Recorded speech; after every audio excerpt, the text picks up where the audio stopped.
웅웅웅. 아야, 팔에 앉은 게 뭐죠? 벌이네요. 딱히 좋은 기분은 아니죠. 아프고 가렵고 짜증나고 무섭죠. 여러분도 벌에 쏘여본 적이 있을 거예요. 이런 느낌이 드는 건 벌이 가시 있는 침으로 피부를 뚫고 약간의 독을 방출하기 때문입니다. 그 독은 통증을 유발하고 면역체계와 피부세포에 영향을 줄 수 있는 단백질을 포함하고 있어요. 하지만 벌이 겪어야 하는 일에 비하면 이건 아무것도 아닙니다. 불쌍한 작은 벌. 여러분은 몇 시간만 지나면 괜찮아질 거예요. 하지만 벌은요, 괜찮지가 않아요. 꿀벌은 위협을 느끼거나 사람이 실수로 꿀벌을 밟지 않는 한 보통 사람을 쏘지 않습니다. 문제는 벌이 사람을 쏘고 나면 피부에 박힌 철조망 같은 침을 뽑을 수 없다는 거예요. 자유를 얻을 수 있는 유일한 방법은 침을 남겨두는 거예요. 하지만 침은 단지 방어체계일 뿐만 아니라 벌의 소화관, 신경, 그리고 벌이 정상적으로 작동하는 데 필수적인 근육의 일부를 포함하고 있어요. 네, 맞아요. 그 모든 것을 잃고 나면 이 작은 생명체는 살아남지 못합니다. 아휴, 벌이 불쌍하네요. 그 점을 제외하고는 벌은 너무나도 멋진 동물입니다. 5개의 눈, 2쌍의 날개 그리고 6개의 다리를 가지고 있어요. 꿀벌은 생존 본능이 뛰어나고 정말 오랜 시간 동안 존재해왔죠. 자그마치 1억 3천만 년을요. 옛날에는 어떤 고대 동물을 쏘았을까요? 벌집에 있는 대부분의 벌은 일벌이라고 불리고 커다란 벌은 여왕벌입니다. 여왕벌은 하루에 약 2,000개의 알을 낳습니다. 많다고요? 글쎄요. 보통 벌집에는 5만 마리의 벌이 있고 단 한 번에 침을 쏘면 죽습니다. 벌 한 마리에게 팔을 쏘여서 고통스럽고 가려운 경험을 하는 것은 그렇게 나쁘진 않은 것 같아요. 벌집의 모든 벌에게 쏘이는 것에 비하면 말이죠. 벌이 목적지 없이 날아다니거나 시야를 이용해서 어디로 갈지를 결정하는 것처럼 보일 수 있어요. 하지만 이 멋진 곤충은 꽤 체계적이고 매우 복잡한 이동 시스템에 의존합니다. 국토 횡단 도로 여행을 계획하는데 도로가 없는 걸 상상해보세요. 전 GPS 없이는 체육관으로 가는 길도 못 찾아요. 가는 길에 햄버거 가게에 들러도 길을 잃을 거예요. 하지만 벌은 다릅니다. 우리보다 훨씬 더 멋져요. 벌은 B라인을 사용하는데요. 그건 제가 지은 이름이에요. 이 경로는 벌이 사람들이 사는 마을이나 시골 지역을 통과할 때 이용하는 일련의 곤충 이동 경로입니다. 이 길은 현존하는 모든 야생지역을 하나로 연결합니다. 마치 벌철도 시스템처럼요.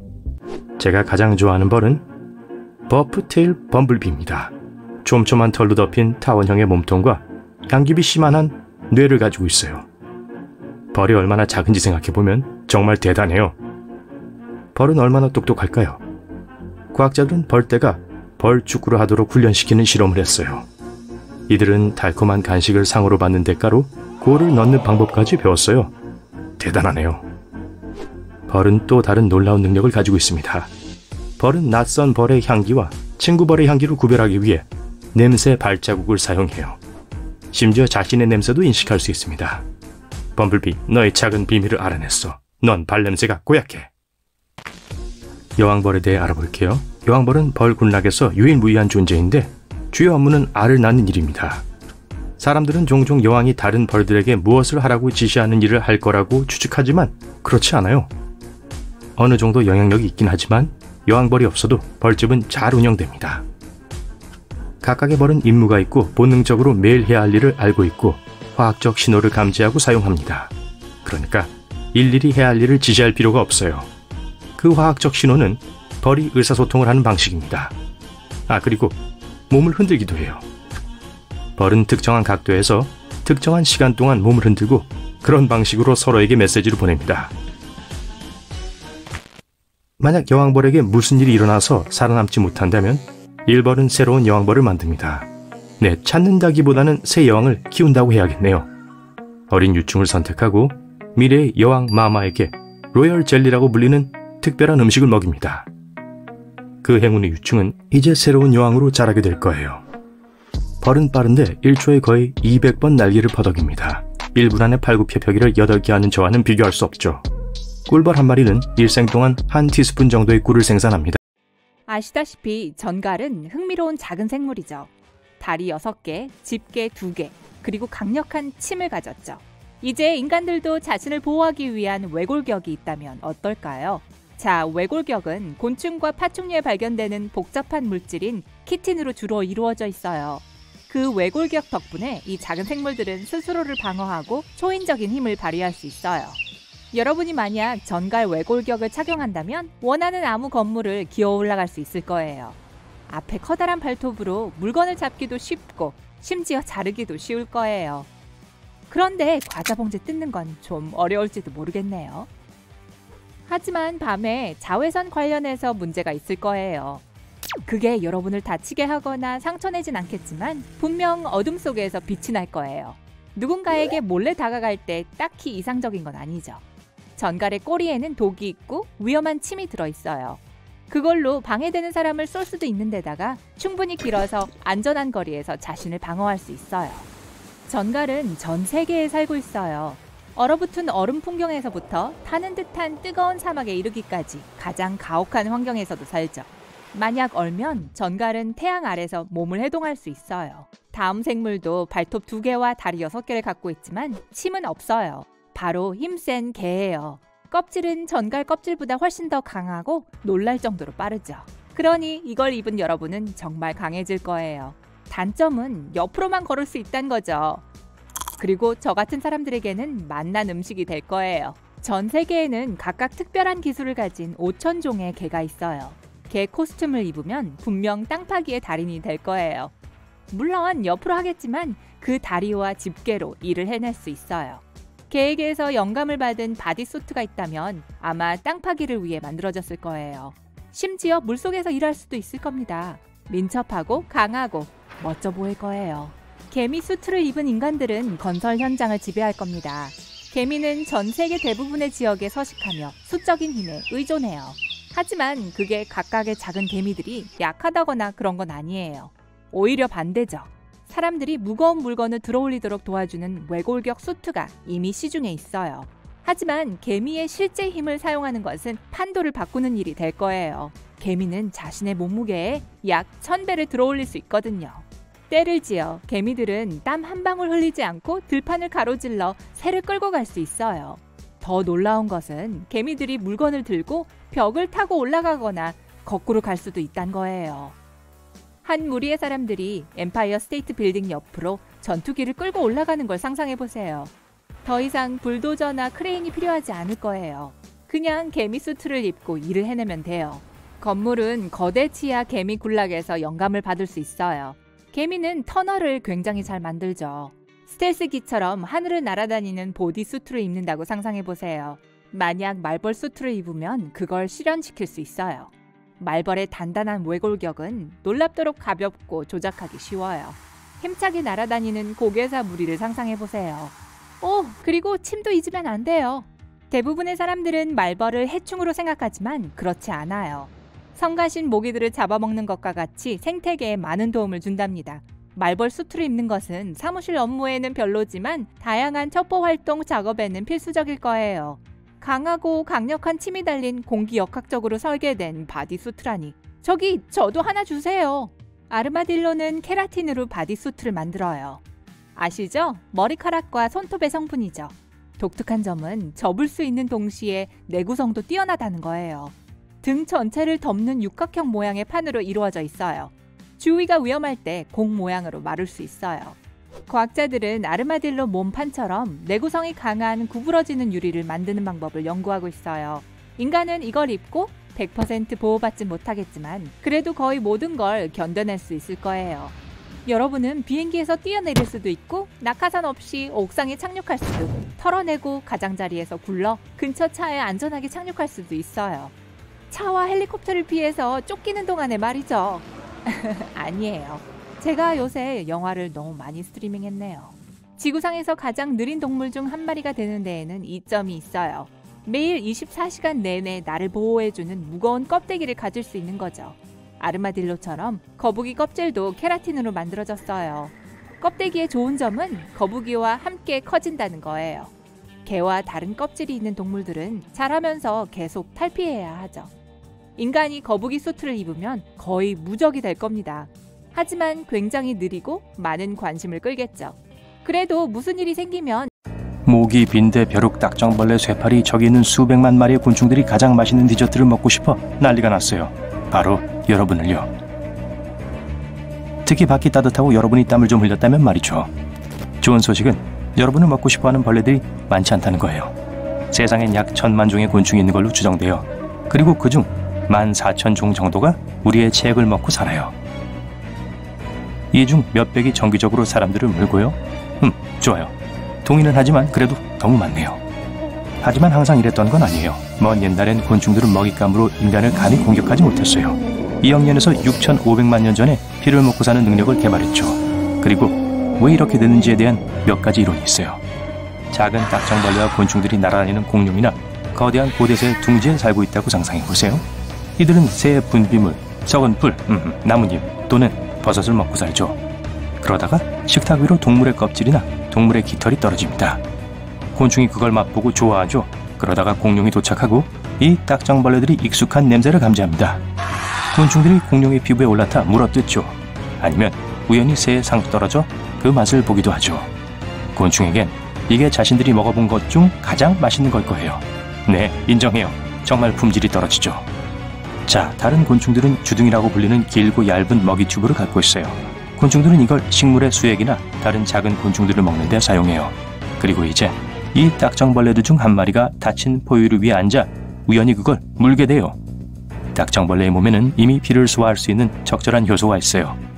그래서 그 순간부터 빨간 즙 이외엔 아무것도 먹고 싶어 하지 않게 되죠.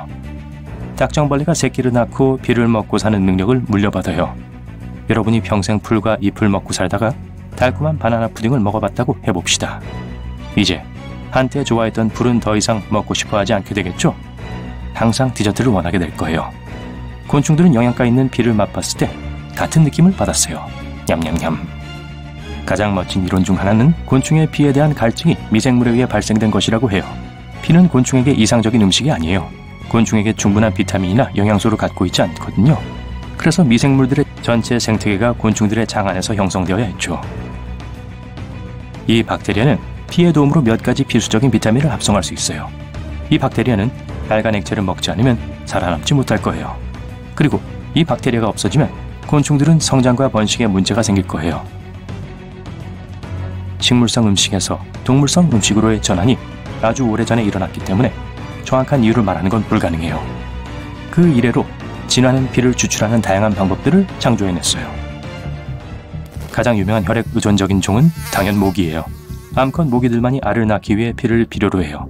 모기는 날 때 공기 중에 열, 이산화탄소, 그리고 젖산을 감지해요. 이 냄새가 모기들을 유인해서 그 근원인 동물이나 사람에게 모기들이 날아가죠. 그런 다음 모기는 먹이 위에 내려앉아 피부에 주둥이를 삽입해요. 동시에 피가 응고되는 것을 방지하는 타액을 분비해요. 물린 후에 받는 불쾌한 피부 감각은 모기 침에 대한 몸의 알레르기 반응이에요. 그러고 나서 암컷은 알을 낳고 오인물에 유충을 남겨두죠. 그곳은 연못, 배수관, 야외 수영장일 수도 있어요. 작은 모기들은 물속의 유기물질을 먹고 자라 첫 사냥을 나가죠. 흑파리도 피를 먹고 살지만 모기처럼 조심스럽게 하진 않아요. 암컷 흑파리가 먹이 위에 착지해 날카로운 턱을 이용해 피부를 잘라내고 개걸스럽게 점심을 먹죠. 다행히도 사람들은 별로 괴롭히지 않아요. 그들의 주요 타겟은 가축과 야생동물이에요. 말파리와 사슴파리가 진짜 인간의 적이에요. 이들이 물면 꽤 아파요. 길거리와 사람 집안에 사는 평범한 파리들은 정말 짜증나고 여러분을 물지 않고도 여러분의 피부를 마음껏 먹을 수 있어요. 그들이 여러분에게서 필요로 하는 모든 건 표면에 있어요. 여러분은 땀, 단백질, 탄수화물, 소금, 설탕, 그리고 파리가 주둥이로 모을 수 있는 다양한 화학물질을 분비해요. 그리고 물론 파리는 여러분을 살아있는 존재로 이해하지 못하고 여러분과 음식을 함께 나누고 싶어 하지 않죠. 그래서 파리는 여러분을 두려워하지 않는 거예요. 여러분은 아마 어떤 사람들은 다른 사람들보다 곤충에 더 자주 물린다는 걸 알 거예요.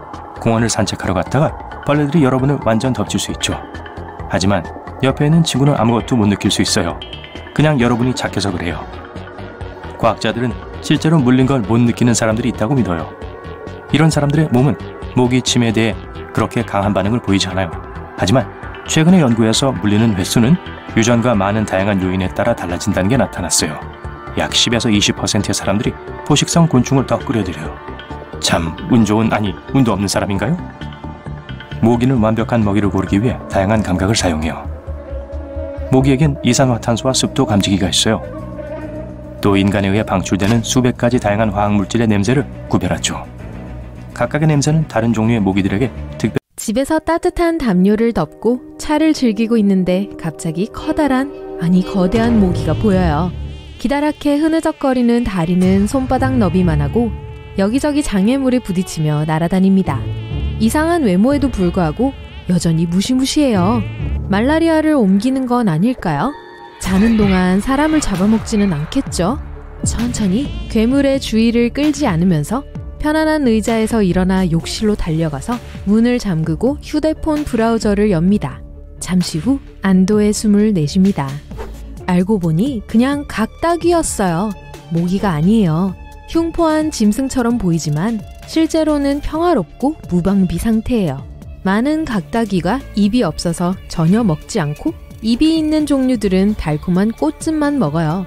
각닭이는 나는 모습이 매우 서툴러요.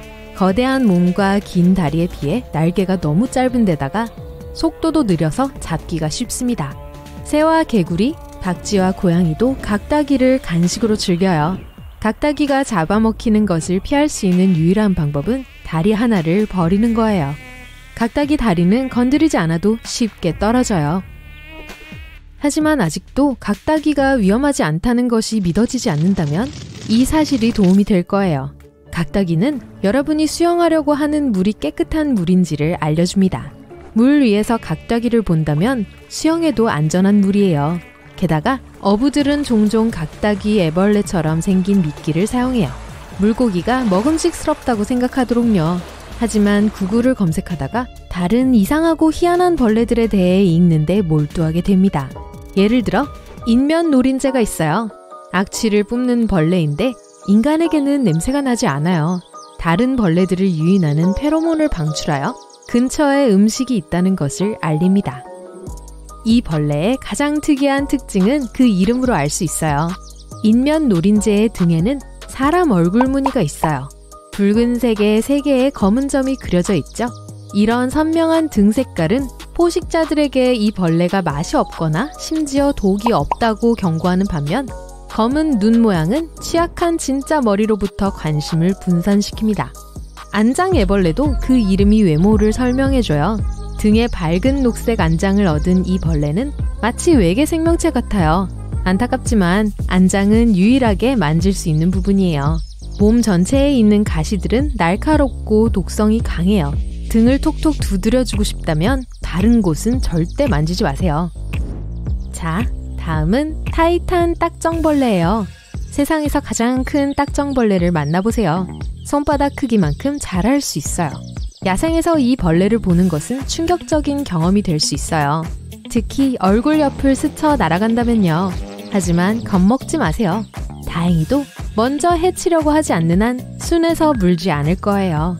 만약 화나게 만들었다면 절대 주둥이에 손이 닿지 않도록 하세요.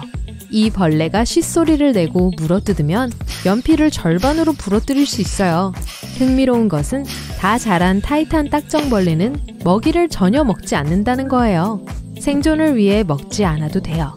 애벌레 시절에 충분한 에너지를 섭취해서 다 자랄 때까지 충분한 영양을 공급받아요. 부러운 능력이죠? 훨씬 더 위협적으로 보이는 벌레는 자이언트 웨타입니다. 뉴질랜드에 살고 있는 이 귀뚜라미같이 생긴 생명체는 마치 지옥에서 탈출한 것처럼 생겼어요. 6개의 가시 돋친 다리가 달린 육중한 몸집, 길고 외계인처럼 생긴 더듬이, 강철을 자를 것 같은 커다란 턱을 가졌어요. 사실 이 거대한 곤충은 매우 평화롭고 자극받지 않는 한 물지 않아요. 그리고 물린다고 해도 생각처럼 그렇게 심각하지 않아요. 웨타가 들고 있는 사람의 손을 물어도 아무 해를 끼치지 않는 영상들이 많이 있어요. 비록 무게가 다 자란 참새보다 더 무겁지만 너무 겁먹지 마세요. 아틀라스 나방은 마치 머리가 3개인 것처럼 보이는데 그중 2개는 뱀 모양을 하고 있어요. 이 야행성 곤충은 날개 끝에 뱀머리처럼 생긴 이상한 모양이 있고 포식자들로부터 스스로를 방어하기 위한 거예요. 그래서 코브라 나방이라고 불리기도 해요. 주로 사는 동남아시아와 인도에 사는 아틀라스 나방은 종종 나비 농장에서 비단을 만들어내는 것이 발견됩니다. 정말 멋진 광경이에요. 이 나방의 날개 길이는 25cm에 달할 수 있는데 이건 손보다 더 커요. 공작 거미는 아마도 세계에서 가장 귀여운 거미일 거예요. 점프하는 그들의 사촌들 다음으로요. 너무 작아서 집안에 돌아다녀도 전혀 눈치채지 못할 거예요. 하지만 만약 자세히 볼 기회가 생긴다면 꼭 그렇게 하세요. 공작거미는 아름다워요. 큰 구슬 같은 눈, 빛나는 파란색과 빨간색 털, 그리고 몸과 다리에 귀여운 솜털이 있어요. 짝짓기 춤도 정말 볼만해요. 호주에만 산다는 게 안타까워요. 목록에 있는 또 다른 나방은 벌새 나방입니다. 아틀라스 거미가 얼마나 컸는지 기억나시죠? 이것도 벌새만큼 크고 이름처럼 벌새를 많이 닮았어요. 날개를 펄럭이는 속도, 꽃꿀을 마실 수 있는 긴 혀, 그리고 날 때 나는 소리까지 이 모든 것들은 이게 정말 나방일까